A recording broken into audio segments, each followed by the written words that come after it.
आज हम बात करेंगे सीटेट यानी सेंट्रल टीचर एलिजिबिलिटी टेस्ट के प्रीवियस ईयर पेपर के बारे में। क्योंकि होता क्या है कि बच्चे सीटेट का फॉर्म फिल कर देते हैं, लेकिन उन्हें वो सारे प्रीवियस ईयर एक जगह नहीं मिल पाते। तो डोंट वरी, हम सारे प्रीवियस ईयर एक साथ लेकर आए हैं आपके लिए, जो 1 से लेकर 5 के लिए हैं, और साथ ही हम जूनियर लेवल के भी कराएंगे, जो कक्षा 6 से लेकर 8 तक के लिए होंगे। ठीक है, सारे सॉल्व पेपर हैं जितने भी अभी तक एग्जाम में हुए हैं। चलो स्टार्ट करते हैं। ये हमारा सीटेट 2022 में जो एग्ज़ाम पेपर हुआ था उसका प्रीवियस ईयर का है। प्राथमिक स्तर यानी लेवल 1 का है, 1 to 5 के लिए है।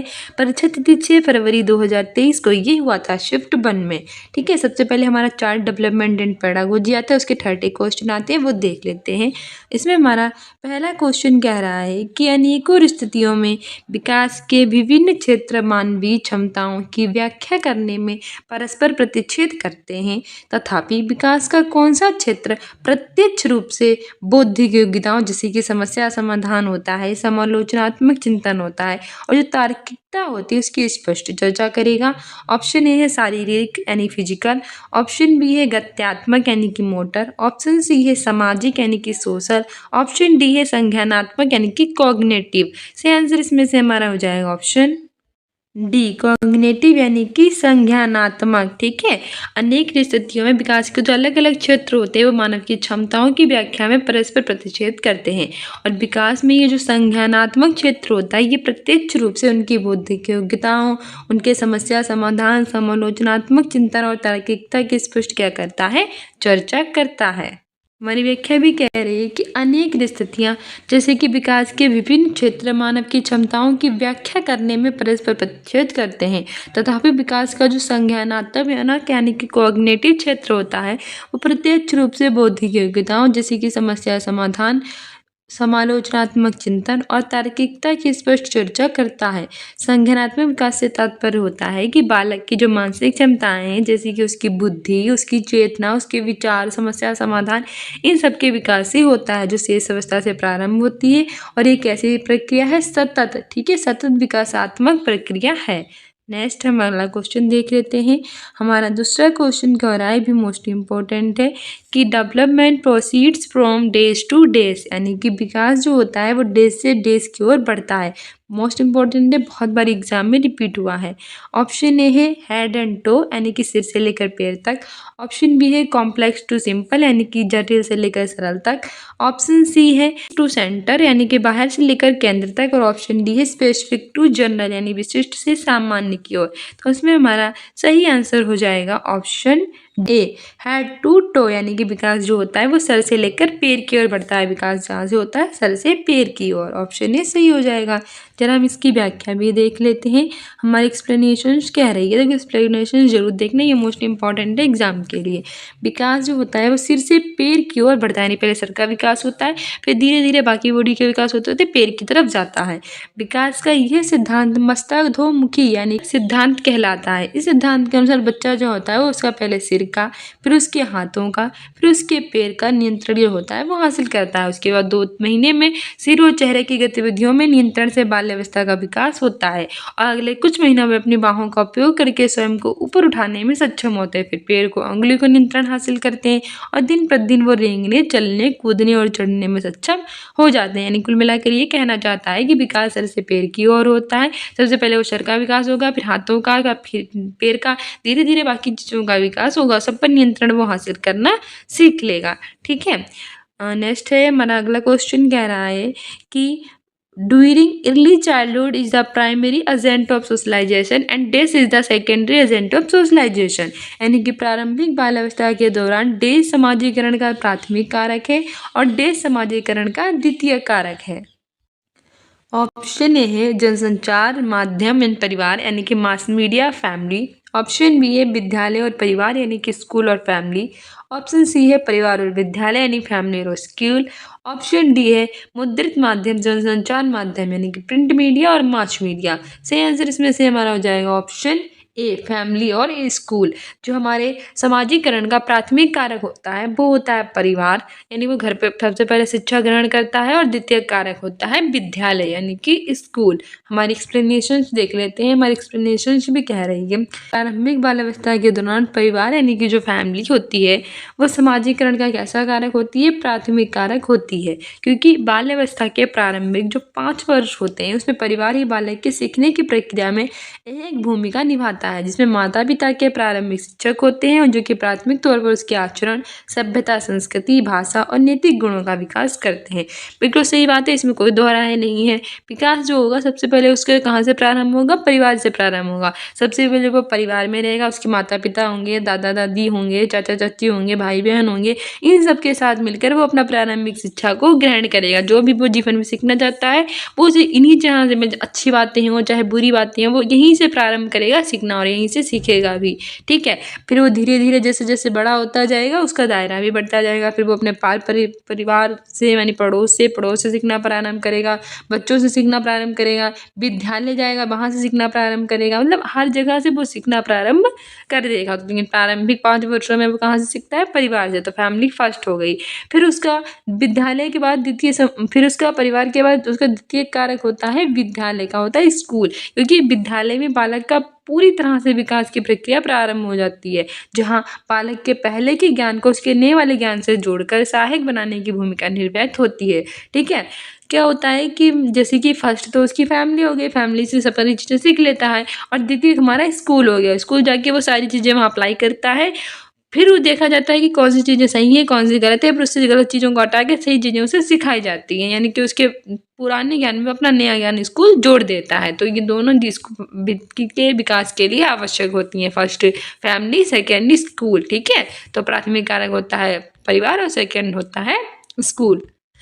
हमारा अगला क्वेश्चन कह रहा है कि जीन पियाजे के सिद्धांत के अनुसार अगर एक स्कीम संतुष्ट परिणाम नहीं देता है तो डैश उत्पन्न होता है। एज पर जीन पियाजे theory, if a scheme does not produce a satisfying result then dash takes place. Option A है अनुकरण, इमिटेशन। ऑप्शन बी है असंतुलन, कॉलिब्रेशन। ऑप्शन सी है संरक्षण, कंजर्वेशन। ऑप्शन डी है विकास का समीपस्थ क्षेत्र यानी जोन ऑफ प्रॉक्सिमल डेवलपमेंट। सही आंसर हो जाएगा ऑप्शन बी असंतुलन यानी लिबरेशन। ठीक है, जीन पियाजे के सिद्धांत के अनुसार कहता है अगर एक स्कीम जो होता है वो संतुष्ट परिणाम नहीं देता है तो वो असंतुलन यानी डिसकोलैबोरेशन को उत्पन्न कर देता है।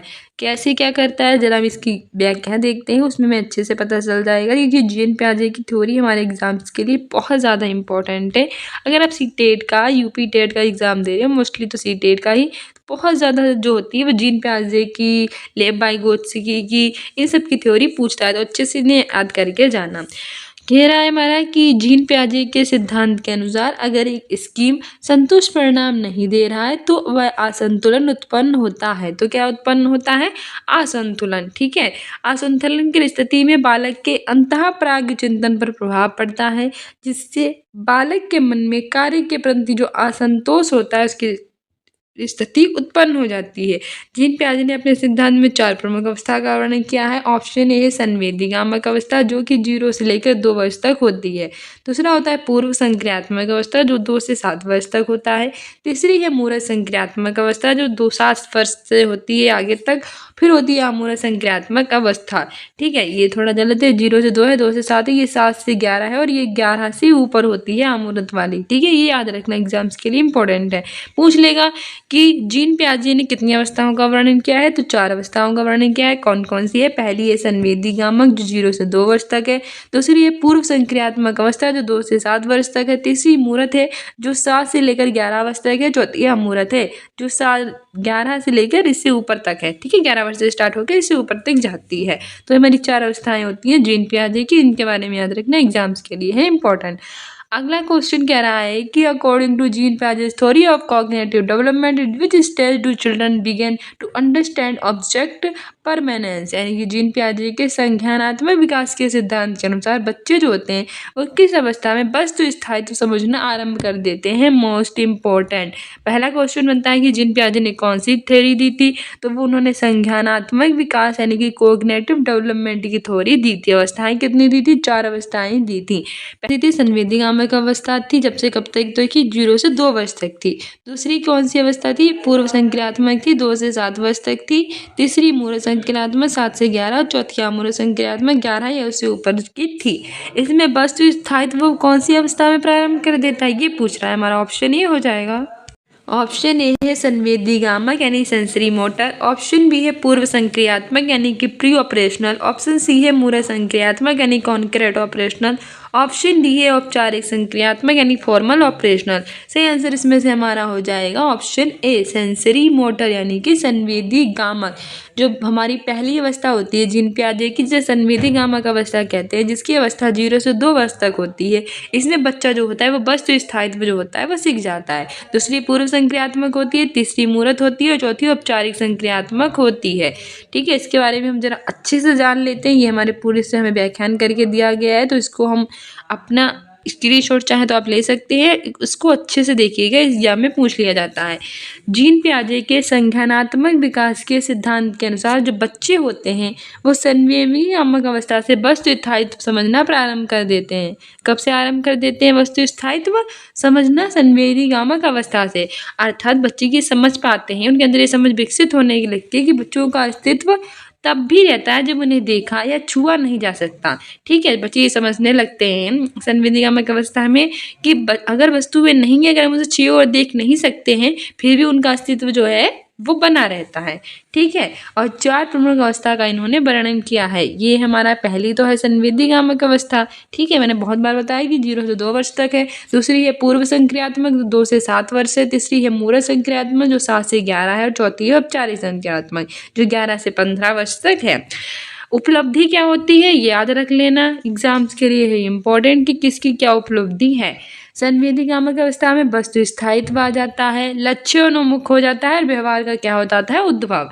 वहीं पूर्व संक्रियात्मक में वो आत्म केंद्रित होता है। पिछली बार पूछा गया था कि कौन सी अवस्था में बच्चा आत्म केंद्रितता सीख लेता है, तो वो सीखता है पूर्व संक्रियात्मक अवस्था में। काल्पनिक खेल खेलने लगता है और प्रत्यक्ष बोध का भी उसके विकास हो जाता है। फिर हमारा मूर्त संक्रियात्मक अवस्था में परिरक्षण क्रमबद्धता आ जाती है, वर्गीकरण करना सीख लेता है। मूर्त रूप से वो क्या कर लेता है, तार्किक चिंतन करने लगता है। औपचारिक संक्रियात्मक अवस्था इसे आमूर्त संक्रियात्मक अवस्था भी कहते हैं। इसमें आमूर्त तार्किक चिंतन यानी कि अब्स्ट्रैक्ट थिंकिंग बच्चा करने लगता है। तो चारों अवस्था इंपॉर्टेंट है, याद रखना। नेक्स्ट हमारा क्वेश्चन इंपॉर्टेंट है, क्या कह रहा है जरा देख लेते हैं। हमारा क्वेश्चन कह रहा है, देखो इससे बहुत बार क्वेश्चन पूछे गए हैं, हैंज की दुविधा वाला है।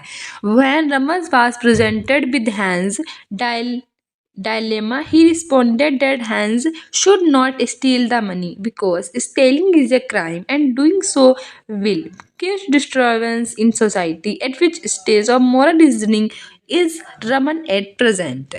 यानी पूछ रहा है कि रमन के सामने जो हैंज की दुविधा है वो प्रस्तुत की गई थी। कि हैंज की दुविधा की उसे चोरी करनी चाहिए थी, क्यों नहीं करनी चाहिए थी, वो पढ़ लेना, एग्जाम में इंपॉर्टेंट है। नहीं पढ़ेंगे कोई बात नहीं, हम इसमें अच्छे से आपको समझा देंगे।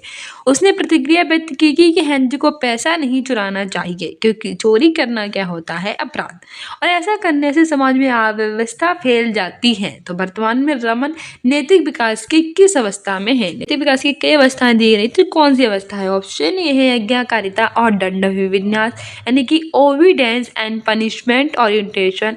ऑप्शन बी है यांत्रिक उद्देश्य अभिविन्यास यानी कि instrumental purpose orientation.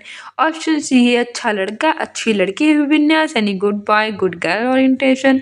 Option D है कानून और व्यवस्था अभिविन्यास यानी कि लॉ एंड ऑर्डर ओरिएंटेशन। सही आंसर इसमें हमारा हो जाएगा option D law and order orientation यानी कि कानून और व्यवस्था अभिविन्यास। हैंज की दुविधा क्या थी कि उसे पैसा नहीं चोरी करना चाहिए। क्यों नहीं चोरी करना चाहिए? क्योंकि ये अपराध होता है और समाज में अव्यवस्था फैलती है, यानी वो ये कानून और व्यवस्था के बारे में सोच रहा है। तो ये हमारी 4th वाला सही आंसर हो जाएगा। भाई अच्छा लड़का अच्छी लड़की अभिविन्यास तब होता है जब वो ये सोचता है कि अगर मैं ये चोरी करूँगा तो मैं अच्छा लड़का नहीं कराऊंगा, मम्मी मुझे डांटेंगी। ठीक है, ये सारे होगा। आज्ञाकारिता में होगा, डांटने वाला जो होता है वो आज्ञाकारिता में चले जाएगा, और खुद के बारे में ये सोचना कि मम्मी मुझे अच्छा लड़की अच्छा लड़का नहीं मानेंगी तो ये अच्छा लड़का अच्छी लड़की में चले जाएगा। लेकिन वो समाज के बारे में सोच रहा है, ना कि किसी और चीज़ के बारे में, इसलिए ऑप्शन डी सही हो जाएगा।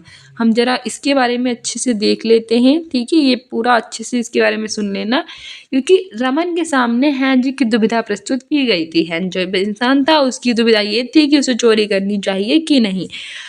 उसने प्रतिक्रिया व्यक्त की कि हेनरी को पैसे नहीं चुराने चाहिए क्योंकि चोरी करना जो होता है वो होता है एक प्रकार का क्राइम यानी कि अपराध, और ऐसा करेंगे तो समाज में क्या फैलेगी? अव्यवस्था। वर्तमान में रमन नैतिक विकास की कानून और व्यवस्था विन्यास अवस्था में है और ये कौहल वर्ग के नैतिक विकास के सिद्धांत में लौकिक स्तर की अवस्था 4 के अंतर्गत आती है। तो उससे हमें पता चल रहा है कि जो कौन से थे? कोहल वर्ग। ये जो नैतिक विकास की अवस्था है ये कोहल वर्ग की अवस्था थी। पहला क्वेश्चन ही पूछेगा कि नैतिक विकास के सिद्धांत की अवस्था किसने दी थी? तो कोहल वर्ग ने दी थी। कोहल वर्ग ने कौन सी अवस्था दी थी? दूसरा क्वेश्चन पूछेगा तो याद रखना नैतिक विकास की अवस्थाएं दी थी। उसमें से लौकिक स्तर के 4 के अंतर्गत आएगी ये वाली अवस्था। ठीक है, तो देख लेते हैं कौन कौन सी अवस्थाएं हैं इनकी और कौन कौन से इनके स्तर है। पहला वाला है पूर्व लौकिक स्तर। पहला क्या स्तर है? पूर्व लौकिक स्तर, जो हमारा 4 से 10 वर्ष तक होता है। पूर्व लौकिक स्तर कब से कब तक होता है? 4 से 10 वर्ष तक। इस अवस्था में क्या होता है? सजा या आज्ञा पालन विन्यास होता है। इसमें क्या होता है? या तो सजा यानी पनिशमेंट दी जाती है, आज्ञा का पालन किया जाता है। पहले तो याद रखना कोहल वर्ग ने नैतिक विकास के सिद्धांत की अवस्थाएं दी हैं। इन्होंने 3 स्तर दिए हैं और हर एक स्तर तो 2 सोपानों में बांटा यानी 2 भागों में बांटा, यानी कि 3 स्तर जो हैं वो 6 भागों में बटे हुए हैं। ठीक है, प्रत्येक कितने स्तर है? टोटल 3, और तीनों को बांटा 2-2 में, तो टोटल 6 सोपानों में इन्हें बांटा है। पहला हमारा है पूर्व लौकिक स्तर, 4 से 10 वर्ष तक है। इसमें सजा और आज्ञा पालन का विन्यास होगा। इस अवस्था में बालक नियम तोड़ने से बचता है और वह सोचता है कि यदि मैंने ये कार्य किया तो दंड पाऊंगा, तो ये उचित होगा कि मैं नियम विरुद्ध कार्य ना करूं। पहले में क्या होता है? वो दंड से डरने लगता है। उसे लगता है कि मुझे दंड मिलेगा अगर मैंने चोरी किया, मैंने कोई दूसरा अपराध किया, तो ये पहला उसके अंतर्गत आता है। दूसरा होता है कारण सापेक्ष विन्यास। इस अवस्था में बालक का व्यवहार शुभ लाभ से प्रोत्साहित होता है, तब वह सोचता है कि मुझे ये काम अच्छे से करना है, शायद मुझे पुरस्कार मिले। पहला तो दंड के लिए बचने के लिए करेगा, दूसरे करेगा कि हो सकता है अगर मैं काम अच्छे से करूँ तो मुझे क्या मिले? इसका लाभ मिले, मुझे अच्छे से पुरस्कार मिले, यानी कि दूसरा पुरस्कार के लिए करता है। ठीक है, थर्ड हमारा हो जाता है सेकेंड, मतलब सेकेंड स्तर का थर्ड वाला। पहले वाले को तो हमने देख ही लिया। सेकंड वाला है हमारा लौकिक स्तर। ठीक है, जो कि 10 से लेकर 13 वर्ष तक होता है। सबसे पहले याद रखना किसने अवस्था दी, कितनी अवस्थाएं दी, कौन सी अवस्था की क्या एज है और कितनी अवस्थाओं में क्या क्या उसके नाम है। तो सेकेंड वाला हमारा लौकिक स्तर है जो 10 से लेकर 13 वर्ष तक होता है। इस अवस्था में क्या होता है? अच्छा लड़का और अच्छी लड़की विन्यास और कानून और व्यवस्था विन्यास। अच्छा और लड़की अच्छी लड़की में क्या होती है? इस अवस्था में बालक ये सोचता है कि नकल कर लूंगा तो पास हो जाऊंगा, मम्मी पापा क्या हो जाएंगे? खुश हो जाएंगे। वहीं मैंने आपको बताया कि कोई काम इसलिए करना कि घर वाले खुश होंगे और मेरे सामने ये कहेंगे तो बहुत अच्छे बेटा हो या बहुत अच्छी बेटी हो। ठीक है, ये सोचने लगता है। फोर्थ अवस्था आती है। इस अवस्था में बालक ये सोचता है कि चोरी करना गलत है क्योंकि ये समाज के नियम के विरुद्ध है। और हमारे एग्जाम में यही पूछा गया था। अभी हमने जो क्वेश्चन ऊपर बताया था कि इसमें क्या था कि बालक चोरी करना गलत समझता था क्योंकि समाज के नियम के विरुद्ध था, तो ये होगा कानून और व्यवस्था वाला। ठीक है, फिर हमारा थर्ड आता है पार्श्वलौकिक स्तर। ये 13 वर्ष से अधिक के लिए होता है और इस अवस्था में सामाजिक संविदा विन्यास होता है और कौन सा होता है? सार्वभौमिक नैतिक सिद्धांत होते हैं 2। ठीक है, 13 वर्ष से अधिक वालों का होता है। इसमें क्या होता है कि बालक ये सोचने लगता है कि मैं चोरी कर लूंगा यदि तत्कालीन परिस्थिति की आवश्यकता हो, जिसका मूल आधार सामाजिक भलाई होता है। यानी चोरी इसलिए कर लेना कि समाज का भला होगा, यानी कि मतलब किसी गरीब की हेल्प करने के लिए चोरी कर लेना, अमीर से लूट के गरीबों को दे देना, तो इसलिए वो चोरी करता है जिससे किसी का क्या हो? भला हो। छठा होता है सार्वभौमिक नैतिक सिद्धांत अभ्यास। इसमें नैतिक विकास की सर्वोच्च अवस्था होती है। बालक ये सोचने लगता है कि किसी की जीवन रक्षा के लिए मैं कुछ भी करूंगा, चाहे मेरी व्यक्तिगत हानि ही क्यों ना हो। इसमें पूरे समाज का भला होता है। वो सोचता है कि मेरा जो होगा देखा जाएगा, मुझे कोई चिंता नहीं है, मुझे बस समाज का भला करना है। ठीक है, तो ये हमारी 6 अवस्थाएं थी। तो ये इम्पॉर्टेंट है एग्जाम्स के लिए। बिल्कुल भी आपको इसके बारे में हर हाल में पता होना चाहिए। हेनरी की दुविधा थी। हेनरी की दुविधा जो थी वो तो हमारा ये क्वेश्चन बहुत इंपॉर्टेंट है एग्जाम्स के लिए, याद रखना कि कोहल वर्ग ने दी है नैतिक विकास के सिद्धांत की अवस्थाएं, उनको भागा है 3 स्तर पर और सारे एक के स्तर के क्या है अपनी एक अवस्था है। तो नैतिक विकास का सिद्धांत किसने दिया है? तो नैतिक विकास का सिद्धांत कोहल वर्ग ने दिया है। कोहल वर्ग ने कौन सा विकास का सिद्धांत दिया है? नैतिक विकास सिद्धांत। कितने स्तरों में बांटा है? 3 स्तरों में, और इसके प्रत्येक सोपान कितने हैं? 6 हैं। ठीक है, पहला हमारा है पूर्व लौकिक स्तर जो कि 4 से 10 वर्ष तक होता है। इसमें सजा या आज्ञा पालन के बारे में बात की जाती है पहले इस अवस्था में, और दूसरी अवस्था में बात की जाती है कारण सापेक्ष विन्यास के बारे में। दूसरा स्तर है लौकिक स्तर जो 10 से लेकर 13 वर्ष तक होता है। इसमें अच्छा लड़का अच्छी लड़की विन्यास है और कानून और व्यवस्था है। तीसरा हमारा पश्च लौकिक स्तर है 13 वर्ष से अधिक का होता है। इसमें सामाजिक संविदा है और सार्वभौमिक नैतिक है। ठीक है, 3 अवस्थाएं हैं, तीनों अवस्थाएं याद रखना और तीनों एग्जाम्स के लिए इम्पोर्टेंट है। आगे बढ़ते हैं, हमारा अगला क्वेश्चन कह रहा है, ये भी इम्पोर्टेंट है, सारे के सारे ये प्रीवियस। नेक्स्ट क्वेश्चन है कि लेव वाइगोत्स्की के विचारों के अनुसार निम्न में से कौन सा कथन सही है? Which of the following statement is correct as per Lev Vygotsky ideas? Option A है सामाजिक पृथ्वीकरण अधिगम में योगदान देना है, यानी कि social isolation contributes to learning. Option B है बच्चे दूसरों के सहयोग के बिना सर्वाधिक अच्छी तरह से सीखते हैं, childrens learn based without support of others. तीसरा है संकेत और मदद अधिगम की गति में अवरोध पैदा करते हैं, cues and hints impede pace of learning. चौथा है कि सांस्कृतिक उपकरण अधिगम की प्रक्रिया में योगदान देते हैं, cultural tools contribute to the learning process. तो सही इसमें से हमारा हो जाएगा ऑप्शन डी, सांस्कृतिक उपकरण अधिगम की प्रक्रिया में योगदान देते हैं। लेव वाइगोत्स्की के विचारों के अनुसार ये वाला कथन बिल्कुल सही है। तो पहला ही क्वेश्चन है कि लेव वाइगोत्स्की ने किसके बारे में बात की थी? उन्होंने सांस्कृतिक उपकरण कल्चर टूल्स के बारे में बात की थी, और इनका आंसर कौन सा सही कथन होता है? इनके विचारों के अनुसार सांस्कृतिक उपकरण जो होते हैं वो अधिगम की प्रक्रिया में क्या देते हैं? योगदान देते हैं। हमारी व्याख्या भी कह रही है कि लेव वाइगोत्स्की के विचारों के अनुसार सांस्कृतिक उपकरण जो हैं वो अधिगम की प्रक्रिया में योगदान देते हैं। लेव वाइगोत्स्की को इनके सिद्धांत सामाजिक सांस्कृतिक सिद्धांत के रूप में जाना जाता है। इसका मुख्य आधार होता है उत्तरोत्तर मानसिक विकास का अध्ययन करना। किसका अध्ययन करना? उत्तरोत्तर मानसिक विकास का। नेक्स्ट क्वेश्चन कह रहा है हमारा कि लेव वाइगोत्स्की के अनुसार शिक्षण अधिगम की निम्न में से कौन सी विधि अधिगम को समुन्नत करती है? यानी कि in accordance with Lev Vygotsky which of the following method of teaching learning promotes learning? Option A है निष्क्रिय अनुकरण यानी कि पैसिव इमिटेशन। ऑप्शन बी है सहभागी अधिगम यानी कि कोऑपरेटिव लर्निंग। ऑप्शन सी है व्याख्यात्मक शिक्षण यानी कि एक्सपर्टरी टीचिंग। ऑप्शन डी है उद्दीपन प्रतिक्रिया अनुकरण यानी कि स्टिमुलेशन रिस्पॉन्स कंडीशनिंग। और सही आंसर हो जाएगा इसमें से हमारा ऑप्शन बी, सहभागी अधिगम यानी कि कोऑपरेटिव लर्निंग। जरा एक्सप्लेनेशन इसकी देख लेते हैं। लेव वाइगोत्स्की के अनुसार शिक्षण अधिगम में सहयोगी अधिगम भी विधि होती है जो अधिगम को कैसे करती है? समुन्नत। ये एक प्रकार की सहयोगी शिक्षा है जिसे छात्रों को जोड़े या छोटे समूह में काम कराया जाता है ताकि अवधारणाओं पर चर्चा की जा सके और समस्याओं का समाधान खोजा जा सके। यानी कि हम सरल शब्दों में ऐसे समझ सकते हैं कि वह शिक्षा यानी कि वह लर्निंग जो कि आपस में सहयोग प्रदान करे, सहयोग के माध्यम से दो से अधिक छात्र आपस में मिलकर काम करें, जिससे उनकी जो धारणाएं हैं वो एक दूसरे के साथ बदलें, वो उन्हें सोचे समझें और अच्छे से उस पर वर्क कर सकें, समस्याओं का समाधान खोजेंगे, आपस में मिलकर वो अच्छे से चर्चा भी उसके बारे में कर पाएंगे। व्यक्तिगत शिक्षार्थियों को एक परस्पर सीखने के लक्ष्य को पूरा करने के लिए अपनी विशेषज्ञता अनुभव और क्षमता को संयोजित करने में सक्षम बनाती है। यानी कि एक दूसरे के साथ मिलकर करते हैं तो कोई काम कोई नहीं कर पाता, कोई काम कोई नहीं कर पाता, तो सारे एक दूसरे के साथ मिलकर सारे काम अच्छे से सीख लेते हैं। तो इन्होंने लेव वाइगोत्स्की ने इसके बारे में बात की है। ठीक है, समाज के अधिगम के बारे में बात की है। नेक्स्ट हमारा अगला क्वेश्चन कह रहा है कि बाल केंद्रित शिक्षा किसकी अनुशंसा करती है? Child centred education advocates for. Option A है मानकीकृत पाठ्यचर्या स्टैंडर्डाइज्ड करिकुलम। ऑप्शन बी है पुरस्कार और दंड का इस्तेमाल use of rewards and punishment. Option C है व्यक्तित्व भिन्नताओं पर ध्यान देना consideration of individual differences. Option D है योग्यता के सत्तावादी मत का विकास करना inculcating entity belief of ability. तो सही आंसर हो जाएगा हमारा ऑप्शन सी व्यक्तित्व विभिन्नताओं पर ध्यान देना। ठीक है, बाल केंद्रित शिक्षा किसकी अनुशंसा करती है? वो व्यक्तित्व विभिन्नताओं पर ध्यान देने की अनुशंसा करती है।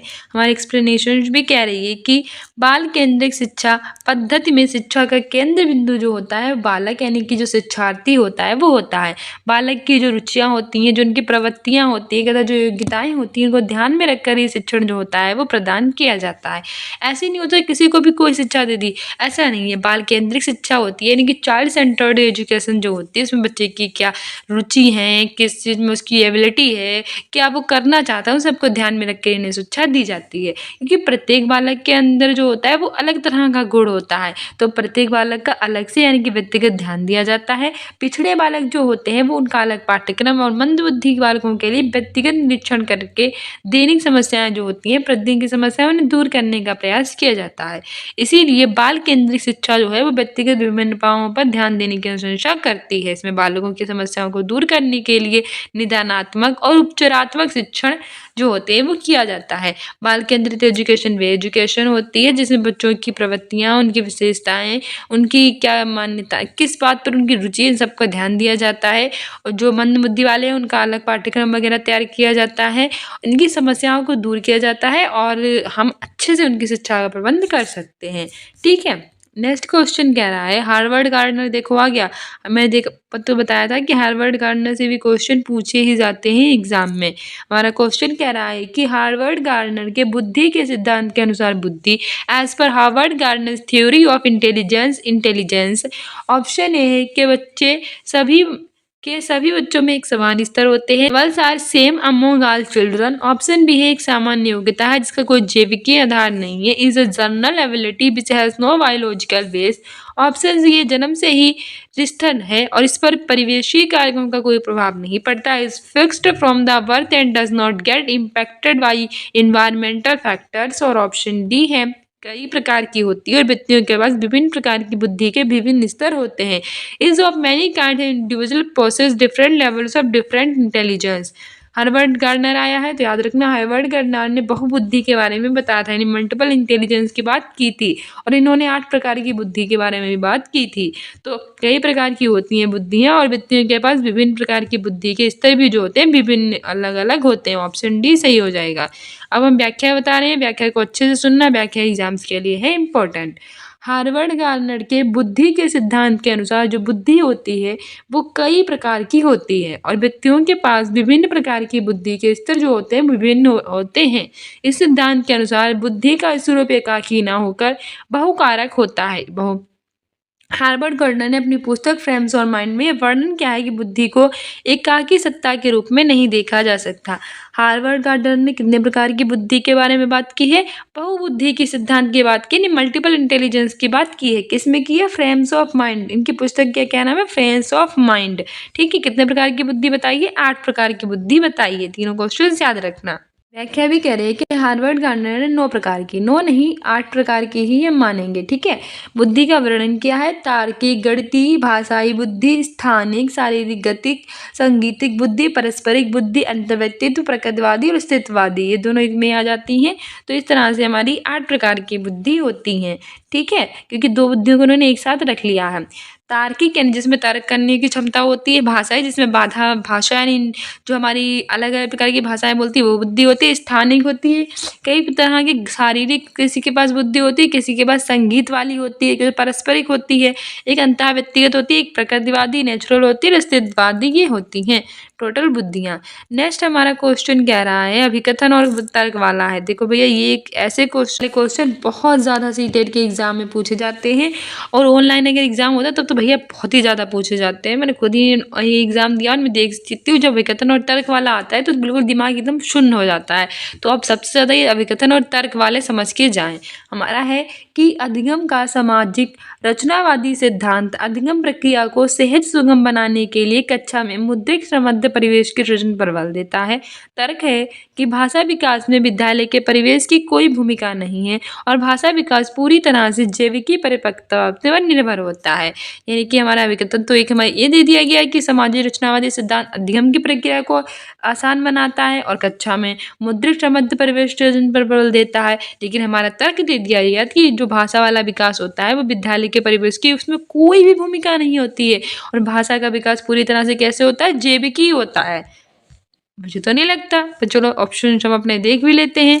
ऑप्शन ए है कि ए और आर दोनों सही है और आर ए की सही व्याख्या करता है। Both A and R true, R is the correct explanation of A. दूसरा कह रहा है कि ए और आर दोनों सही है लेकिन आर ए की सही व्याख्या नहीं है। A and R true but R is not the correct explanation of A. Third है कि ए सही है लेकिन आर गलत है, A is true but R is false. Fourth है कि ए और आर दोनों गलत हैं, both A and R false. तो हमारा देखा था कि पहला तो सही लग रहा था, दूसरा नहीं सही लग रहा था, तो ये सही है लेकिन आर गलत है, ऑप्शन सी सही हो जाएगा। हमारी एक्सप्लेनेशन भी कह रही है कि अधिगम का सामाजिक रचनावादी सिद्धांत जो होता है वो अधिगम की प्रक्रिया जो होती है उसको सरल आसान बनाने के लिए कक्षा में जो मुद्रित श्रवण परिवेश होता है उसके सृजन पर बल देता है। ये तो सही है, लेकिन भाषा के विकास में विद्यालय के परिवेश की कोई भूमिका नहीं होती, ये पूरी तरह से जैविकी परिपक्वता पर निर्भर है। ये गलत है। क्यों नहीं होती भैया? जब हम विद्यालय में जाते हैं तो हमारी भाषा का विकास और भी अच्छी तरह से होता है ना, तो परिवेश की भूमिका होती है। अगर भूमिका पूछा था तो सही होता, पर उसने पूछा भूमिका नहीं है तो ये गलत हो जाएगा। विद्यालय सामाजिकरण की क्या होती है, द्वितीयक संस्था होती है, इसलिए ये तो सही है लेकिन आर हमारा गलत है। नेक्स्ट क्वेश्चन कह रहा है कि boys are very powerful and tough and girls are soft and sensitive, such statements strength. लड़के जो होते हैं वो बहुत ज़्यादा शक्तिशाली होंगे और कठोर होंगे, जबकि लड़कियां बहुत ज़्यादा नरम होंगी और संवेदनशील होंगी। तो इस तरह के कथन किसको बढ़ावा देता है? ऑप्शन ए है जेंडर समानता, जेंडर इक्वालिटी। ऑप्शन बी है जेंडर समता, जेंडर इक्वालिटी। ऑप्शन सी है जेंडर सशक्तिकरण, जेंडर एम्पावरमेंट। और ऑप्शन डी है जेंडर रूढ़िवादिता यानी जेंडर स्टीरियोटाइप्स। तो सही आंसर हो जाएगा option D, gender stereotypes, gender रूढ़िवादिता। लड़के हमेशा से ही बहुत सशक्त रहे हैं, लड़कियां कमज़ोर रही हैं, लड़के शक्तिशाली होते हैं, लड़कियां नरम होती हैं। लड़कियां जो होती हैं उनका एक ही काम होता है खाना बनाना, और लड़कों का एक ही काम होता है बाहर जाकर कमाना। तो ये सारी की सारी चीज़ें जेंडर रूढ़िवादिता को बढ़ावा देंगी, जिसे हम अपनी भाषा में कहते हैं ढकियानुसी सोच। ये सारे जो काम है वो लड़के ही कर पाते हैं और घर का सारा काम लड़कियां ही कर पाती है। ऐसा नहीं होता, आजकल के लड़के घर का काम भी करते हैं और जो लड़कियां हैं वो बाहर का काम भी करती हैं। तो लड़के शक्तिशाली और कठोर होंगे जबकि लड़कियां नरम और संवेदनशील होंगी। इस तरह से जेंडर रूढ़िवादिता बहुत ज़्यादा पूछा जाता है, जेंडर स्टीरियोटाइप्स इसको बढ़ावा देता है। ठीक है, ठीक है। किसी व्यक्ति विशेष के लिए उसके जैविक लिंग के आधार पर सामान्य और उपयुक्त माना जाता है। जैसे महिलाओं से हम हमेशा ये अपेक्षा करते हैं कि उनका व्यवहार कैसा हो, सभ्य हो, परवाह करने वाली हो, प्यार भरा हो, जबकि पुरुष जो होते हैं वो घर के होते हैं करता धरता, साहसिक कार्यों में उनकी अपेक्षा की जाती है कि अगर कोई बड़ा काम है तो वो लड़के ही कर पाएंगे। लड़कियां क्या काम है, उनको नरम अच्छे से बात करें, सबसे प्यार से रहें, गाली गलौज करेंगी तो वो गंदी लड़कियां कहलाएंगी। तो इस तरह की हमारी धारणा होती है। ठीक है। नेक्स्ट क्वेश्चन कह रहा है कि बच्चों की स्वीकृत अधिगम शैलियों में व्यक्तित्व भिन्नताओं को किस प्रकार से संबोधित नहीं किया जाना चाहिए। Individual difference in preferred learning styles of children should not be addressed by. Option A उन्हें बहुविध तरीके से जानकारियां प्रस्तुत करके presenting information to them in multiple ways. Option B है उन्हें बहुविध तरीके से जानकारियों पर काम करने के अवसर देकर giving them chance to act on information in multiple ways. Option C है उन्हें बहुविध तरीकों से काम में शामिल होने के अवसर देकर providing them opportunities to engage in work using multiple ways. Option D है उनका बहुविध तरीके से नामीकरण यानी लेबलिंग व पृथक्करण करके labelling and segregating them in multiple ways. तो सही आंसर हो जाएगा ऑप्शन डी। ठीक है। हमारे सीटेट के एग्ज़ाम में बच्चों को अलग थलग नहीं करना चाहिए, लेवल उन्हें कभी जीवन में नहीं देना चाहिए। और हमारा सेग्रेशन की बात कर रहा है और लेवल देने की बात कर रहा है, तो ये गलत हो जाएगा। ठीक है, उन्हें अलग तरीके से अलग अलग करना, उन्हें लेवलिंग देना, ये गलत होता है। और हमसे गलत पूछा था तो ये सही हो जाएगा। हमारा एक्सप्लेनेशन भी कह रहा है कि बच्चों को स्वीकृत अधिगम शैलियों में व्यक्तित्व विभिन्नताओं का उनका बहुविध तरीके से नामीकरण यानी कि जो लेवलिंग व पृथक्करण करके संबोधित नहीं किया जाना चाहिए, क्योंकि ऐसा करने से बच्चों में नकारात्मकता की भावना होने लगती है। वो स्वयं महसूस करने लगते हैं कि बहुत ही हीन कि मैंने कुछ नहीं जीवन में कर पाऊंगा। अगर बच्चों को हम अलग थलग कर देंगे, लेवल दे देंगे, ये फर्स्ट है सेकेंड है तुमसे कुछ नहीं होगा, थर्ड वाले से कहेंगे, तो ये सही नहीं रहता है ना। तो उन्हें अलग अलग करना चाहिए कि तुम अच्छे से पढ़ो, तुम आगे बैठो, तुम्हें पढ़ना नहीं आता तुम पीछे बैठो। तो ये सब हमें नहीं करना चाहिए। ठीक है, हमेशा एक शिक्षक को चाहिए, टीचर को चाहिए कि बच्चों को अनेक तरीकों के द्वारा काम में शामिल होने का अवसर दें, अनेक तरीकों से उनका समझ जानकारियाँ प्रस्तुत करें और अनेक गतिविधियाँ कराएं जिससे कि वे अर्थपूर्ण अधिगम कर सके। ठीक है, अलग तरह से उन्हें शामिल करें, गतिविधियाँ उनसे कराएं जिससे वो जो उनका अधिगम है, जो उनकी लर्निंग है, वो कैसी हो सके, अर्थपूर्ण हो सके। नेक्स्ट क्वेश्चन कह रहा है कि आकलन करने का मुख्य कारण क्या है? Assessment should be done mainly to. Option A है विद्यार्थियों में परीक्षा के प्रति भय पैदा करना, induce fear among students for exams. Option B है अधिगम को अनुकूलतम बनाने के लिए विद्यार्थियों की खूबियों और चुनौतियों की पहचान करना, identify their strengths and challenge to optimize learning. Option C है विद्यार्थियों के निष्पादन के अनुसार उन्हें आगे की कक्षा में प्रोन्नत करना या रोक लेना, promote and detain students as per their performance. और ऑप्शन डी है विद्यार्थियों को श्रेणी देना और वरीयताओं में वर्गीकृत करना, assign ranks and classify students in hierarchical manners. तो सही आंसर हो जाएगा ऑप्शन बी। अधिगम को अनुकूलतम बनाने के लिए विद्यार्थियों की जो खूबियां होती हैं, जो उनकी चुनौतियां होती हैं, उनकी पहचान करना, identify their strengths and challenge to optimize learning. ठीक है, ये आकलन करने का मुख्य कारण है। हमारी एक्सप्लेनेशन भी कह रही है कि आकलन करने का मुख्य कारण अधिगम को अनुकूलतम बनाने के लिए विद्यार्थियों की जो खूबियां हैं, जो चुनौतियां हैं, उनकी पहचान करना है। क्योंकि आकलन से विद्यार्थियों की जो प्रगति होती है उसी स्तर का क्या हमें चलता है, पता चलता है। साथ ही उस पाठ्यक्रम से संबंधित विद्यार्थी की कितनी प्रगति हो रही है, कितनी उसकी जानकारी है, उपलब्धियों को एकत्रित कर पाते हैं। वर्णन और विश्लेषण करने को सुनिश्चित और निरंतर करने की प्रक्रिया ही को आकलन कहा जाता है। तो आपसे भी क्वेश्चन है कि आकलन होता है क्या है? तो पाठ्यक्रम से संबंधित विद्यार्थियों की प्रगति उपलब्धियों की जानकारी एकत्रित करना, वर्णन और विश्लेषण करने को सुनिश्चित करना, निरंतर प्रक्रिया ही क्या कहलाती है, आकलन। नेक्स्ट क्वेश्चन कह रहा है आप अपने विद्यार्थियों में समालोचनात्मक चिंतन को सम्मिलित करना चाहते हैं और ऐसा करने के लिए आप निम्न में से किन कौशलों का संवर्धन करना चाहेंगे? You want to promote critical thinking among your students to do so which of the following skills should you enhance? Option A विचारी चिंतन, कॉन्वर्गेंट थिंकिंग। ऑप्शन बी है स्व चिंतन, प्रतिबिंबन, सेल्फ रिफ्लेक्शन। ऑप्शन सी है कंठस्थीकरण, डॉट मेमोराइजेशन। ऑप्शन डी है निष्क्रिय अनुकरण यानी कि पैसिव इमिटेशन। तो आप समालोचनात्मक चिन्हित को सम्मिलित करना चाहते हैं, ऐसा करने के लिए किन कौशलों को आप जानेंगे? तो वो सही आंसर इसमें से हमारा हो जाएगा ऑप्शन बी स्व चिंतन यानी कि प्रतिबिंबन, सेल्फ रिफ्लेक्शन। हमारी व्याख्या भी कह रही है कि आप अपने विद्यार्थियों में अगर समालोचनात्मक चिंतन को सम्मिलित करना चाहते हैं तो ऐसा करने के लिए आप जो है वो स्व चिंतन प्रतिबिंबम कौशलों का क्या करेंगे, संवर्धन। स्व चिंतन करने के लिए विद्यार्थियों में आमूरत तार्किक चिंतन और मौलिक चिंतन का विकास होता है जिससे उनमें सृजनशीलता का गुण उत्पन्न होता है और वे रचनात्मक कार्य करने है और तार्किक दृष्टिकोण में भी वृद्धि होती है। क्वेश्चन कह रहा है कि विद्यालयों में सुविधा वंचित पृष्ठभूमि से आने वाले बच्चों का निम्न स्तरीय निष्पादन किस ओर संकेत करता है, यानी कि low performance of children from disadvantage background in school indicates that. Option A है कि विद्यालय सभी विद्यार्थियों की आवश्यकताओं की ओर ध्यान देता है यानी कि school caters to the needs of all students. Option B हमारा है उनके माता पिता शिक्षा का महत्व नहीं समझते हैं, their parents do not understand the importance of education. Option C है विद्यालय सभी बच्चों की आवश्यकताओं और योग्यताओं को संबोधित नहीं कर पाते, school is not responsive to needs and abilities of all children. Option D है बच्चों का सामाजिक परिवेश बच्चों के अधिगम के लिए पूरी तरह से उत्तरदायी है, social environment of child is socially responsible for child's learning. सही आंसर हो जाएगा ऑप्शन सी, विद्यालय सभी बच्चों की आवश्यकताओं और योग्यताओं को संबोधित नहीं कर पाते, school is not responsive to needs and abilities of all children. क्योंकि ये हमसे पूछ रहा था कि विद्यालय में जो सुविधा वंचित पृष्ठभूमि से आने वाले बच्चे हैं उसका निम्न स्तरीय निष्पादन किस ओर संकेत करता है, यानी कि विद्यालय में कुछ ऐसे बच्चे आए हैं जिनकी पृष्ठभूमि उतनी अच्छी नहीं है, मतलब बैकग्राउंड उतना अच्छा नहीं है, मतलब वो गरीब हैं या फिर कोई और रीजन रहा होगा बहुत अच्छा नहीं है, उसका निम्न स्तरीय निष्पादन है, तो वो किस ओर संकेत करेगा? तो हमारा सही आंसर यही हो जाएगा कि विद्यालय जो होता है वह सभी बच्चों की जो योग्यताएं होती हैं और आवश्यकताएं उनको संबोधित नहीं कर पाता है।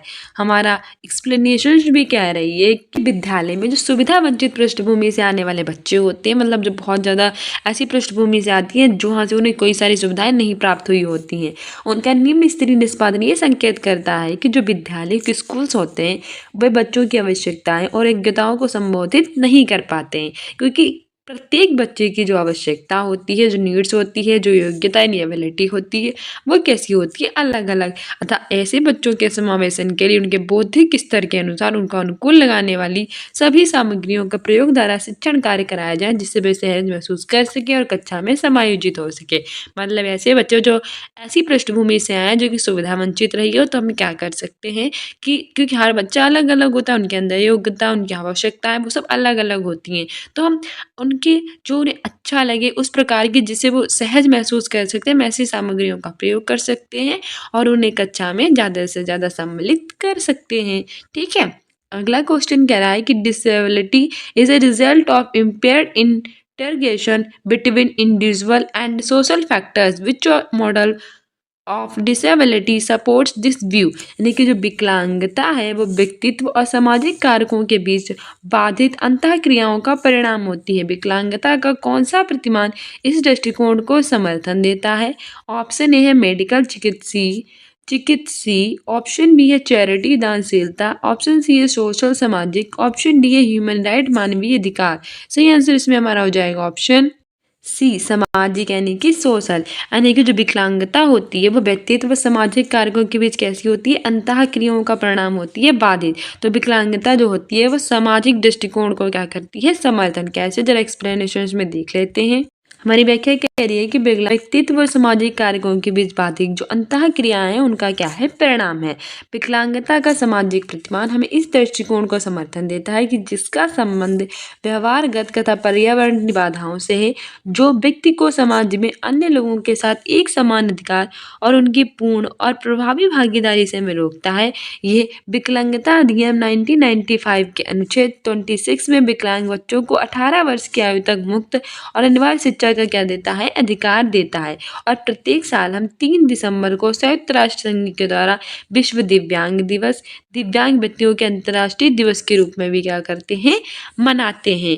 ठीक है, यानी कि जो विकलांगता है वो सामाजिक दृष्टिकोण को समर्थन, विकलांगता का जो सामाजिक प्रतिमान है वो इस दृष्टिकोण समर्थन देता है कि कारकों के बीच बाधित जो अंतः क्रियाएं हैं उनके परिणाम को।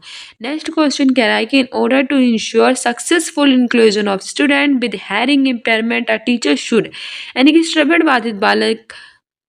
श्रवण बाधित वाले विद्यार्थियों के सफल समावेशन को सुनिश्चित करने के लिए अध्यापक को क्या करना चाहिए। ऐसा बालक है जो श्रवण बाधित है, जिसे सुनने में बहुत ज़्यादा कठिनाई होती है, तो ऐसे विद्यार्थियों का अच्छे से समावेशन हो सके, वो अच्छे से पढ़ लिख सकें, तो इसके लिए एक टीचर को क्या करना चाहिए, इस जगह पे अपने आप को रखकर आपकी क्लास में कोई ऐसा बालक है जिसे सुनने में कठिनाई होती है, आप चाहते हैं कि वो बालक बाकी बच्चों के साथ ही अच्छे से अपने प्यार से पढ़े और बहुत अच्छे से पढ़े, तो इसके लिए आप क्या कर सकेंगे। ऑप्शन ए है कि जानकारी प्रस्तुत करने के लिए हम व्याख्यान विधि का अतिशय रूप में प्रयोग, extensively using lecture method for presenting information, हम व्याख्या करेंगे, यानी कि एक तो बच्चा सुन नहीं पाता है और ऊपर से हम बहुत चिल्ला कर व्याख्या करेंगे, तो क्या बच्चों को अच्छे से सुनाई दिया जाएगा? जब उसे सुनना ही नहीं आता है तो व्याख्यान करने का फ़ायदा क्या है? तो ये तो गलत हो जाएगा।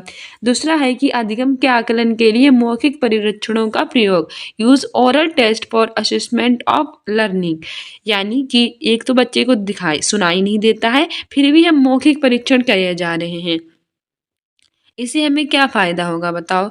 क्या अगर मतलब दिखाई नहीं देता तब आप मौखिक प्रयोग कर सकते, तो बच्चा सुन अच्छे से सकता, लेकिन जब वो सुनाई ही नहीं देता तो आप कितना भी धीरे बोलो, कितना भी चिल्ला कर बोलो, कि कुछ भी बोल दो, उसे क्या समझ में आएगा आपने क्या बोला? तो ये मेथड भी गलत है। तीसरा है कक्षा में सांकेतिक भाषा के प्रयोग का निषेध, यानी restrict the use of sine language in class. वाह भाई वाह, क्या ऑप्शन है। एक तो बच्चे को सुनाई नहीं देता, ठीक है, ऊपर से आपने क्या कर दिया है, साइन लैंग्वेज ही बंद कर दी है, आपने सबसे कह दिया है कोई साइन लैंग्वेज का प्रयोग नहीं करेगा। एक तो बच्चे को सुनाई नहीं देता है, ऊपर से उसे ये समझ में नहीं आएगा कि आपने बोला क्या है। साइन लैंग्वेज में जो सुनने या ना सुनने वाले बच्चे वो अच्छे से समझ सकते हैं, लेकिन साइन लैंग्वेज ही आपने हटा दी तो वो कैसे समझ पाएंगे ना, तो इसीलिए ये भी नहीं होगा। चौथा कह रहा है कि यह सुनिश्चित करना कि मौखिक संप्रेषण दृश्यात्मक प्रस्तुतिकरण के साथ पूरित हो। Ensure that oral communication is supplemented with visual representation. Wow, बहुत अच्छा हमारा आंसर है। यानी कि एक जो बच्चा है उसे अच्छे अच्छे से सुनाई नहीं देता है, तो आप क्या कर सकते हैं कि मौखिक संप्रेषण के साथ दृश्यात्मक प्रस्तुतिकरण कर सकते हैं। बच्चे को सुनाई नहीं देता पर दिखाई तो देता ही है। और अगर आप बोलने के साथ साथ साइन लैंग्वेज के साथ साथ दृश्यों का भी प्रयोग करेंगे, यानी कि ए फॉर एप्पल चिल्ला चिल्ला के ना बोल के उसे एक ए दिखाएंगे, उसमें एक एप्पल बना कर दिखाएंगे, तो वो अच्छे से समझ जाएगा ना, उसे अच्छे से दिखाई देगा, वो जान लेगा हाँ सर जी ABCD पढ़ाना चाह रहे हैं या सर कुछ भी पढ़ाना चाह रहे हो। तो अगर दृश्य का प्रयोग करेंगे, दृश्य चित्रों का, तो वो अच्छे से समझ जाएगा। तो सबसे अच्छा आंसर यही होगा। हमारी व्याख्या भी कह रही है कि श्रवण बाधिता वाले विद्यार्थियों के सफल समावेशन को सुनिश्चित करने के लिए अध्यापक को ये सुनिश्चित करना चाहिए कि मौखिक संप्रेषण दृश्यात्मक प्रस्तुतिकरण के साथ कैसा हो, पूरा हो। क्योंकि श्रवण बाधित बालक जो होता है लगभग 5 फीट की दूरी पर हो रहा है सामान्य बातचीत को सुन पाने में कैसे महसूस करता है, कठिनाई महसूस करता है। वही जो मैंने अभी आपको बताया वही सारी बातें हैं कि एक बच्चा उसे अच्छे से सुनाई नहीं देता है, तो आप उसके लिए क्या कर सकते हैं, दृश्यात्मक प्रस्तुतिकरण कर सकते हैं जिससे बच्चा अच्छे से उसे समझ सके कि आखिरकार आप कहना क्या चाहते हैं। नेक्स्ट क्वेश्चन कह रहा है कि मेधावी प्रतिभाशाली बच्चों में किस तरह की संभावना है। Students with giftedness are likely to. Option A है उनमें मूल बातों की सहज समझ का अभाव होता है, lack intuitive understandings of the basis. Option B है अपने सहपाठियों की तुलना में काफ़ी धीमी गति से प्रतिक्रिया देते हैं, respond much slower than peers. Third कह रहा है अधिकारी चुनौती भरा हो तो उस काम को तुरंत छोड़ देते हैं, withdraw very quickly if task is challenging. Option D है समाधान खोजने के प्रति इच्छा व्यक्त करते हैं, सो ईगरनेस टू फाइंड सोल्यूशन। तो सही आंसर हमारा इसमें ये हो जाता है कि मेधावी यानी प्रतिभाशील बातचीत में कैसी संभावना होगी। मूल बातों की सहज समझ का अभाव होगा, यानी कि छोटी छोटी बातों को वो समझ नहीं पाएंगे। तो वो प्रतिभाशाली किस बात की हुए, प्रतिभाशाली तो बेबालक होते हैं जो बहुत कम कही हुई बात को बहुत अच्छे से समझ जाते हैं। हमने कुछ कहा तो वो तुरंत समझ जाएंगे, अच्छा मैम ये कहना चाहती हैं, लेकिन इसमें अभाव बता रहा है तो ये गलत है। दूसरा है अपने सहपाठियों की तुलना में काफ़ी धीमी गति से करेंगे। नहीं, धीमी क्यों, वो अपने सहपाठियों की तुलना में बहुत तेजी गति से करेंगे, तभी तो वो मेधावी कहलाएंगे क्या, तो ये भी गलत है। तीसरा है यदि चुनौती भरा कार्य है तो तुरंत छोड़ देंगे। नहीं, अधिकारी चुनौती भरा है तभी उन्हें कार्य करने में मजा आता है। ठीक है, तो हमारा ये भी गलत हो जाएगा। चौथा है कि समाधान खोजने के प्रति इच्छा व्यक्त करेंगे। बहुत सही बात है। वो क्या दिखाएंगे, वो इच्छुकता दिखाएंगे कि अच्छा इसका समाधान ऐसे खोजा जाएगा, मैं करूँगा सर, मैं करूँगा। आपने देखा नहीं होगा कोई काम होते हैं कुछ बच्चे को देते हैं बहुत आगे आते हैं कि मैम मैं करूँगा ये काम, कोई नहीं आते हैं। तो जो हमारे बच्चे जो सबसे आगे बढ़ चढ़ कर काम करते हैं तो प्रतिभाशाली होते हैं। हमारी व्याख्या भी कह रही है कि मेधावी प्रतिभाशाली बच्चों में समाधान खोजने के प्रति इच्छा व्यक्त करने की संभावना है, और जो टारमन है उनके अनुसार प्रतिभा वाले बालक में होता है जिसकी बुद्धि लब्धि 140 से अधिक होती है। आपसे एक क्वेश्चन पूछेगा कि किसके अनुसार प्रतिभाशाली बालक की बुद्धि लब्धि 140 से अधिक होती है, तो वो होती है टर्मन के अनुसार। वहीं दूसरा क्वेश्चन पूछेगा कि टर्मन के अनुसार प्रतिभाशाली बालकों की बुद्धि लब्धि कितनी होती है, तो वो कितनी होती है, 140 होती है। ठीक है, दोनों क्वेश्चन याद रखना। प्रतिभाशाली बालक उच्च सृजनात्मक क्षमता वाले होते हैं। जो ऐसे बालक जो बहुत ज़्यादा प्रतिभा वाले होते हैं वो कैसे होते हैं, उच्च सृजनात्मक क्षमता वाले। ये आम मुहूर्त और जो समालोचनात्मक चिंतन करते हैं, साथ ही गणित विज्ञान जैसे कठिन विषयों के त्वरित समाधान खोजने के लिए भी सफल प्रयास करते हैं। ठीक है, वो बहुत ज़्यादा अच्छे से सोचते हैं और जैसे मैथमेटिक्स और साइंस जैसी कोई भी डिफ़िकल्ट चीज़ें आ जाती हैं उनको बहुत जल्दी से सॉल्व कर लेते हैं। नेक्स्ट है कि निम्नलिखित में से कौन सा प्रावधान attention deficit hyper activity disorder वाले विद्यार्थियों के लिए चुनौती प्रस्तुत करेगा। Which of the following provision will close challenge to students having attention deficit hyper active disorder. Option A है लिखित प्रदत्त कार्यों के लिए सहायक प्रौद्योगिकी का सुगम्य पहुंच, access to assistive technology for retail assessment. Option B है विभिन्न संवेदों का उद्दीपन, stimulating a range of sense. Option C है प्रदत्त कार्यों को छोटे छोटे प्रबंधनीय समूह में प्रस्तुत करना, breaking assessments into small and manageable chunks. Option D है बिना किसी अंतराल के लंबी अवधि वाले व्याख्यान, lecturing for long duration without any breaks. सही आंसर हो जाएगा ऑप्शन डी, बिना किसी अंतराल के लंबी अवधि वाले व्याख्यान। ठीक है, कौन सा प्रावधान attention deficit hyper activity disorder वाले विद्यार्थियों के लिए चुनौती प्रस्तुत करेगा? तो बिना किसी अंतराल के लंबी समय तक अवधि व्यवधान, यानी कि कम से कम 1 से 2 घंटे होने जा रहे हैं और हम लगातार व्याख्या करते चले जा रहे हैं, तो ऐसा बच्चा जिसे समझने में थोड़ी कठिनाई होती है, जिसे एक जगह पे बैठा नहीं जाता है, एक जगह पे ध्यान नहीं दिया जाता है, उसे attention deficit hyper active disorder होता है। वो इधर-उधर घूमता रहेगा, जल्दी से जल्दी बातें करता रहेगा, सोचेगा अब थोड़ी देर में कुछ और हो, कुछ थोड़ी देर में कुछ और, एक चीज़ से बड़ी जल्दी बोर हो जाता है। तो ऐसे बच्चों के लिए बहुत बड़ी दिक्कत होगी जब 2-4 घंटे का लेक्चर एक साथ होगा। ठीक है, इसीलिए ऑप्शन डी सही हो जाएगा। इसलिए तो हम अपना लेक्चर बड़ा नहीं करते हैं, 2 पार्ट्स में लेकर आते हैं कि आप ना बोर हो जाएँ और भाग जाएँ हमारी क्लास छोड़कर। इसीलिए 15 क्वेश्चंस हमने कल कराए थे, 15 ही आज कराएँगे। इतनी बड़ी भी क्लास नहीं, चुपचाप क्लास देखो, अभी भागने का टाइम नहीं है। हमारी व्याख्या कह रही है कि बिना किसी अंतराल के लंबी अवधि वाले व्याख्यान जो होते हैं उनका प्रावधान attention deficit hyper active disorder विद्यार्थियों के लिए चुनौती प्रस्तुत करेगा। ये ADHD फुल फॉर्म याद रखना, attention deficit hyper active disorder. अच्छा, ये बच्चे होते क्या हैं? बचपन में शुरू होता है और बड़ी उम्र तक जारी रहता है। ये ADHD क्या होता है? बचपन से स्टार्ट होगा, बहुत लंबी अवधि तक रहेगा। इसके हमें कई लक्षण होते हैं, जैसे कि बिना सोचे समझे हम जल्दबाजी में काम करते हैं, इसमें ध्यान लगाने में कठिनाई होगी, भूल बहुत जल्दी जाएंगी और ध्यान में कमी, ये सब होती हैं।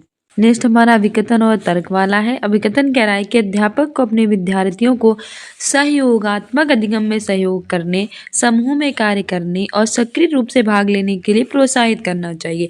यानी कि जो टीचर होता है वो उसके जो स्टूडेंट्स होते हैं वो उनके साथ अच्छे से बात करे, उनका सहयोग करे, समूह में कार्य करने के लिए उन्हें प्रेरणा दे, तो इन सब के लिए उन्हें प्रोत्साहित करना चाहिए। हमारा तर्क है कि अधिगम यानी कि लर्निंग है वो कैसी गतिविधि है? सामाजिक, और विद्यार्थियों को सामूहिक रूप से जो ज्ञान है सृजन कर लेना चाहिए। तो इस तरह से क्वेश्चन बहुत पूछे जाते हैं विकथन और तर्क वाले। पहला है कि ये और दोनों सही है और आर एक की सही व्याख्या करता है। दूसरा है कि और दोनों सही है लेकिन आर एक की सही व्याख्या नहीं है। तीसरा है कि ये सही है लेकिन आर गलत है, और चौथा है और दोनों गलत हैं। तो सही आंसर हमारा हो जाएगा ऑप्शन ए, कि ए और आर दोनों सही है और आर एक की सही व्याख्या करता है, यानी कि both A and R are true and R is the correct explanation of A. ठीक है, हमारे एक्सप्लेनेशन कह रही है कि अध्यापक को अपने विद्यार्थियों को सहयोगात्मक अधिगम में सहयोग करने के लिए, समूह में कार्य करने के लिए और सक्रिय रूप से भाग लेने के लिए क्या करना चाहिए? प्रोत्साहित करना चाहिए। क्योंकि अधिगम यानी कि जो लर्निंग होती है वो कैसी गतिविधि होती है? समाज की। समाज में एक दूसरे का हम सहयोग करते हैं तभी तो समाज से कुछ सीखते हैं और तभी तो हम अपने जीवन में सफल हो जाते हैं। और विद्यार्थियों को सामूहिक रूप से ज्ञान सृजन करना चाहिए। सहयोगात्मक अधिगम से बालकों में सीखने की प्रवृत्ति में होती है वृद्धि तथा विद्यार्थियों को सामूहिक रूप से दिया गया ज्ञान लंबे समय तक स्थायी बना रहता है। इसलिए और दोनों सही है और सही व्याख्या भी कर रहा है। ठीक है, नेक्स्ट क्वेश्चन हमारा कह रहा है, ये भी इंपॉर्टेंट है, सारे इंपॉर्टेंट क्वेश्चन है क्योंकि सारे हमारे प्रीवियस ईयर हैं। कह रहा है कि शिक्षण अधिगम की निम्न में से कौन सी विधि ज्ञान के सृजन में विद्यार्थियों की सक्रिय भूमिका को महत्व नहीं देती है? Which of the following method of teaching learning does not value active role of students in knowledge construction? Option A है व्यवहार अनुकूलन यानी कि बिहेवियर कंडीशनिंग। ऑप्शन बी है सहपाठी सहभागिता पीयर कोलैबोरेशन। ऑप्शन सी है अन्वेषण अधिगम डिस्कवरी लर्निंग। ऑप्शन डी है पारस्परिक शिक्षण रेसिप्रोकल टीचिंग। सही आंसर इसमें हमारा हो जाएगा ऑप्शन ए व्यवहार अनुकूलन। ठीक है, शिक्षण अधिगम की जो ये सारी विधियां होती है इसमें से ज्ञान के सृजन की सक्रिय भूमिका ये महत्व नहीं देती है, बाकी सारी देती हैं। कैसे देती हैं जरा हम देख लेते हैं। शिक्षण अधिगम की जो व्यवहार अनुकूलतम विधि है वो ज्ञान के सृजन में विद्यार्थियों की सक्रिय भूमिका का महत्व है वो नहीं देती है, जबकि सहपाठी सहभागिता हो गई, अन्वेषण अधिगम हो गया, पारस्परिक शिक्षण हो गया, ये तीनों क्या होती है ज्ञान के सृजन में विद्यार्थियों की सक्रिय भूमिका को देती है महत्व। क्योंकि इन तीनों विधियों में बच्चे जो होते हैं वो रचनात्मकता को विकसित करते हैं, तार्किक दृष्टिकोण में क्या कर देते हैं वृद्धि कर देते हैं। ठीक है, नेक्स्ट हमारा कह रहा है, ये भी इम्पोर्टेंट है, विद्यार्थी किसके द्वारा बेहतर और प्रभावशाली तरीके से सीखते हैं? Students learn better and effectively by. Option A है निष्क्रिय अनुकरण पेसिव इमिटेशन। ऑप्शन बी है पुरस्कार और दंड rewards and punishment. Option C है जिज्ञासा और अन्वेषण इंक्वायरी एंड डिस्कवरी।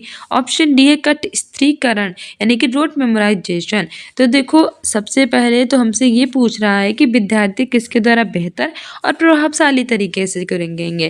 पहला है पैसिव इमिटेशन यानी स्क्रीनकरण, ये गलत हो जाएगा क्योंकि बच्चा जब सीखने में एक्टिव ही नहीं है, बिल्कुल पैसिव है यानी बिल्कुल ध्यान ही नहीं दे रहा है वो, तो कैसे सीख पाएगा? तब तो ना तो बेहतर है ना ही प्रभावशाली लर्निंग है। दूसरी है रिवार्ड्स एंड पनिशमेंट यानी पुरस्कार और दंड, ये भी बिल्कुल गलत है। हम बच्चे इसलिए सीखें कि उन्हें पुरस्कार मिलेगा या इसलिए सीखें क्योंकि उन्हें दंड मिलेगा? अगर वो अच्छे से नहीं सीखेंगे तो वो अपनी अच्छे से प्रभावशाली बेहतर तरीके से नहीं सीख सकते। थर्ड हमारा है इंक्वायरी एंड डिस्कवरी, ये बिल्कुल सही हो जाएगा। और फोर्थ है कथस्त्रीकरण इमोट मेमोराइजेशन। हमारे सीटेट के पे जो होता है एग्जाम, उसमें पेशिव, रिवॉर्ड्स, पनिशमेंट, रोड मेमोराइजेशन को कोई स्थान नहीं दिया गया, तीनों हट जाएंगे। जिज्ञासा यानी कि इंक्वायरी और डिस्कवरी बिल्कुल सही होगा। बच्चा इसलिए सीखेगा बेहतर और प्रभावशाली तरीके से जब उसके अंदर जिज्ञासा होगी, कोई भी नई चीज़ सीखने की उसके अंदर चाह होगी। ठीक है, हमारा जो एक्सप्लेनेशन है वो भी कह रही है कि विद्यार्थी जिज्ञासा और अन्वेषण के द्वारा बेहतर और जो प्रभावशाली तरीका है उससे सीखते हैं, क्योंकि जो अन्वेषण विधि होती है उसमें छात्र सक्रिय होकर ज्ञान की क्या कर लेता है, खोज, जिससे अध्ययन की प्रक्रिया का परिणाम भी सकारात्मक होता है। ठीक है, जिज्ञासा उसके अंदर होगा, वो किसी भी चीज़ को अच्छे से सीख पाएगा। अन्वेषण विधि होती है ज्ञान की खोज करना। ठीक है, और सकारात्मक जो होती है ये प्रक्रिया होती है, इसमें बच्चा अच्छे से सीखता है। नेक्स्ट हमारा कह रहा है कि which of the following handles developments और problem solving skills among students, निम्न में से कौन सा विद्यार्थियों के समस्या समाधान कौशलों में विकास में बाधक है? बाधक पूछा है समस्या समाधान कौशलों में। पहला है हमारा अनुरूपक चिंतन यानी कि एनालॉजिकल थिंकिंग। ऑप्शन बी है प्रक्रियात्मक स्थिरता यानी फंक्शनल फिक्सडनेस। ऑप्शन सी है बहुविध तरीकों से प्रश्न का प्रस्तुतिकरण, representation of problem in multiple veg. और ऑप्शन डी है प्रासंगिक सूचनाओं पर केंद्रित होना, फोकस ऑन रेलेवेंट इंफॉर्मेशन। सही आंसर इसमें हमारा हो जाएगा ऑप्शन बी, फंक्शनल फिक्सडनेस यानी कि प्रक्रियात्मक रिश्तता जो होता है विद्यार्थियों के समस्या समाधान के कौशलों के विकास में बाधक है, बाकी कोई भी बाधक नहीं है। कैसे, जरा हम देख लेते हैं। हमारी एक्सप्लेनेशन भी कह रही है कि प्रक्रियात्मक स्थिरता जो होती है उसे विद्यार्थियों के समस्या समाधान कौशल के विकास में बाधा होती है, क्योंकि जब किसी भी नई समस्या का सामना करना पड़ता है तो वह प्रक्रियात्मक स्थिरता जो होती है वो नई तरीकों से पुराने उपकरणों का उपयोग करके करने की क्षमता उसको क्या कर लेती है, अवरुद्ध कर देती है, यानी कि उसे रोक कर लेती है। ठीक है, नेक्स्ट कह रहा है कि विद्यार्थियों द्वारा ग्रहित वैकल्पिक अवधारणाएं अध्यापकों द्वारा किस प्रकार संबोधित की जानी चाहिए? In what way should alternative conceptions tried by students by addressed why the teacher? Option A है कि वैकल्पिक अवधारणाओं की कोई चर्चा किए बिना अनदेखी की जानी चाहिए। Alternative conceptions should be ignored without any discussion. Option B कह रहा है हमारा कि विद्यार्थियों को किसी भी प्रकार की वैकल्पिक अवधारणाएं साझा करने की अनुमति नहीं देनी चाहिए। Students should not be allowed to share any alternative conceptions. Option C है विद्यार्थियों को अपने विचार साझा करने के लिए प्रोत्साहित करना चाहिए और इन पर समग्रता से चर्चा करनी चाहिए। Students should be encourage to share their ideas and these should be discussed thoroughly. चौथा कह रहा है कि विद्यार्थियों को वैकल्पिक अवधारणाओं पर विचार करने के लिए दंड मिलना चाहिए। Student should be punished for carrying alternative concept. ये सब तो गलत लग रहा है कि उन्हें दंड देंगे, बेमतलब में उन्हें साझा करने ही नहीं देंगे, बेचार अनुमति ही नहीं देंगे। सबसे अच्छा हमारा ऑप्शन सी ही हो जाएगा, क्योंकि इसको पढ़कर ही इतना अच्छा लग रहा है हमें कि विद्यार्थियों के जो अपने विचार होते हैं, हर विद्यार्थी देखो अलग अलग विचार होते हैं, हर विद्यार्थी एक जैसा नहीं सोचता है, तो वो हम साझा करेंगे, दूसरे बच्चों को बताएंगे, दूसरे बच्चों के विचारों को जानेंगे और उन पर हम चर्चा करेंगे। तो हमारा सबसे अच्छा आंसर यही है।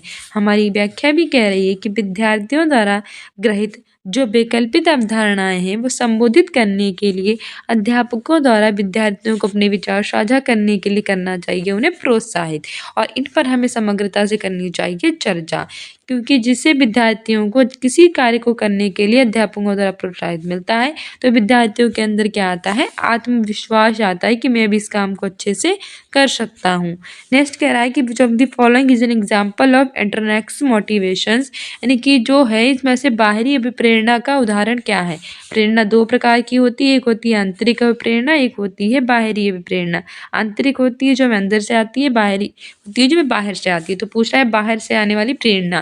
पहली है कि लर्निंग टू सेटिस्फाई क्यूरियोसिटी, जिज्ञासा को संतुष्ट करने के लिए अधिगम, यानी कि इसलिए सीखना कि हमारी जिज्ञासाएं शांत हो रही हैं। दूसरा है कि समझ को सम्मोहित करने के लिए अधिगम, लर्निंग टू इम्प्रूव अंडरस्टैंडिंग।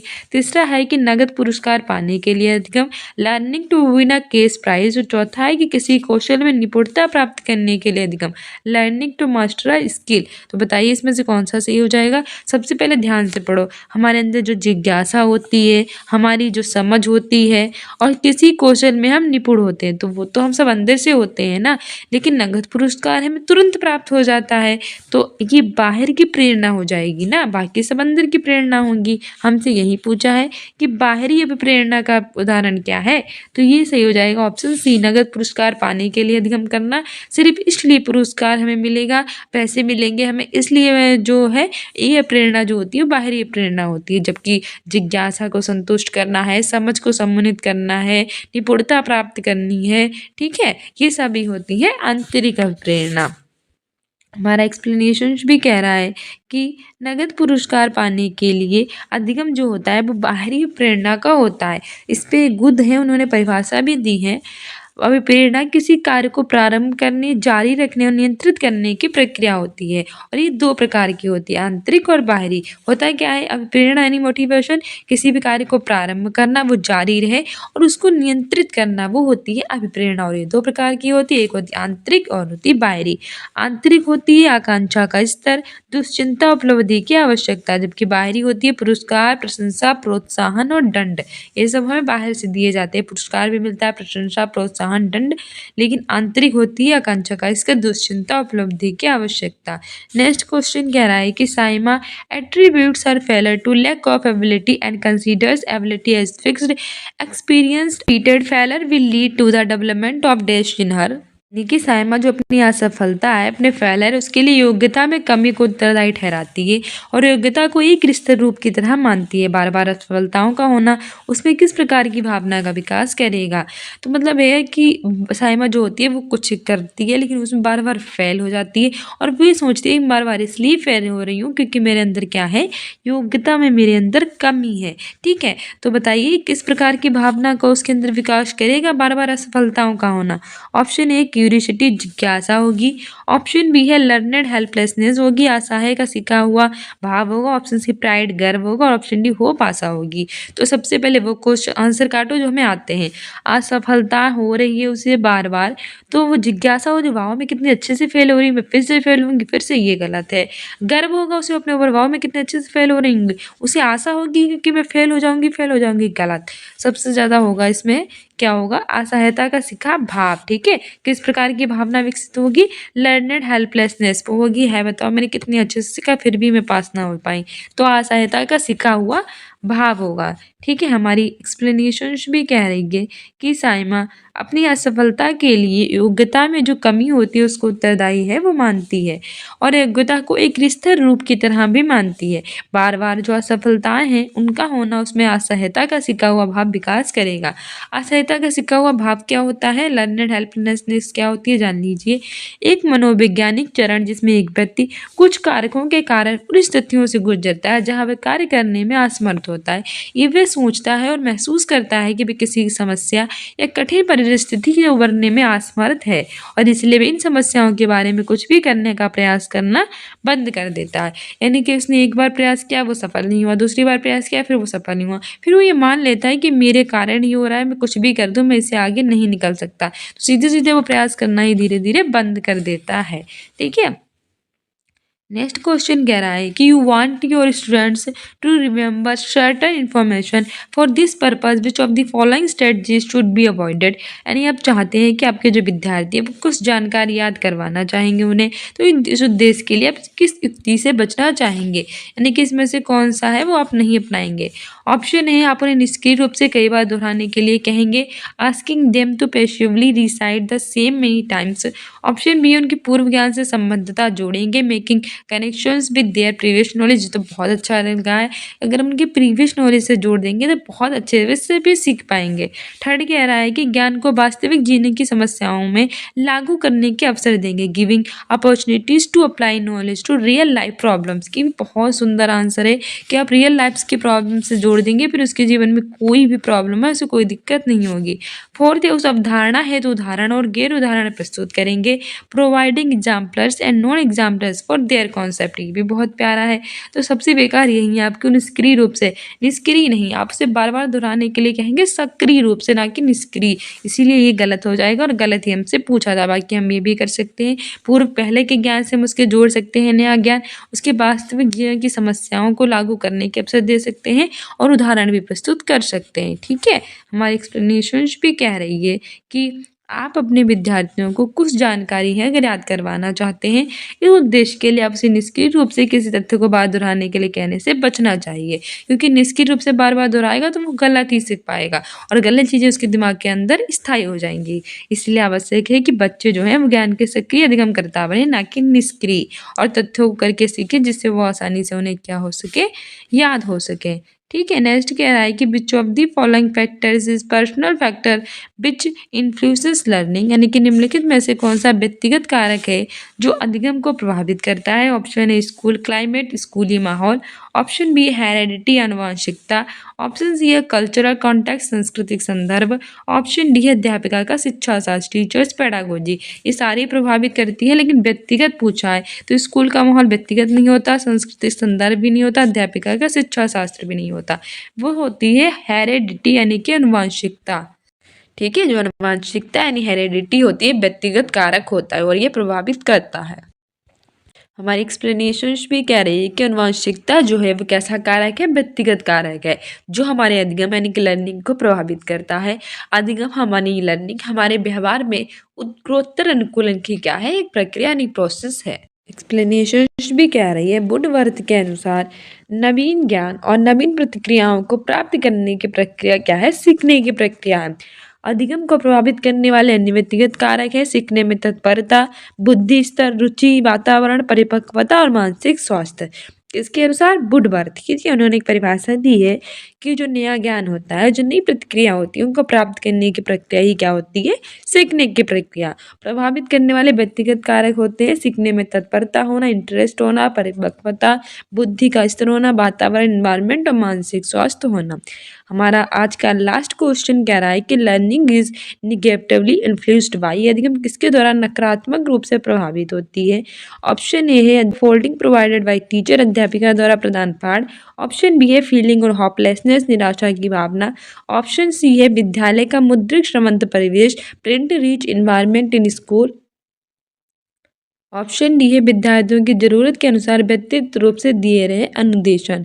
तो हमें नकारात्मक रूप से प्रभावित क्या होगा, सही आंसर हो जाएगा option be feeling of helplessness यानी कि निराशा की भावना, ये नकारात्मक रूप से प्रभावित होती है। ठीक है, हमारी एक्सप्लेनेशन भी कह रही है कि निराशा वह संवेग है जो अधिगम की दिशा में छात्रों पर नकारात्मक प्रभाव जो है निगेटिव इफेक्ट है वो डालता है। निराशा अच्छी सफलता को उम्मीद करने का कोई कारण नहीं है, जिससे कि छात्रों का मनोबल घटता है तथा शिक्षार्थी के संज्ञानात्मक अवगुण को प्रभावित करता है, जिससे वह अच्छा प्रदर्शन नहीं कर पाता है। ठीक है, तो ये हमारे CDP के क्वेश्चन थे। नेक्स्ट वीडियो में मैथमेटिक्स के क्वेश्चन लेकर आएंगे। सो डियर स्टूडेंट्स, ये था हमारे CTET का प्रीवियस ईयर का पेपर 1 to 5 के लिए। ये 6 फरवरी 2023 को हुआ था। इससे आपको आइडिया मिलेगा कैसे एग्जाम में क्वेश्चन पूछे गए थे। लेवल के भी आपको कराएंगे। हमारे चैनल को सब्सक्राइब कीजिए, इंस्टाग्राम पे और टेलीग्राम पे हमें फॉलो कर लीजिए होम एजुकेशन के नाम से। अपडेट्स के लिए मिलते हैं शॉर्ट्स में। Thank you.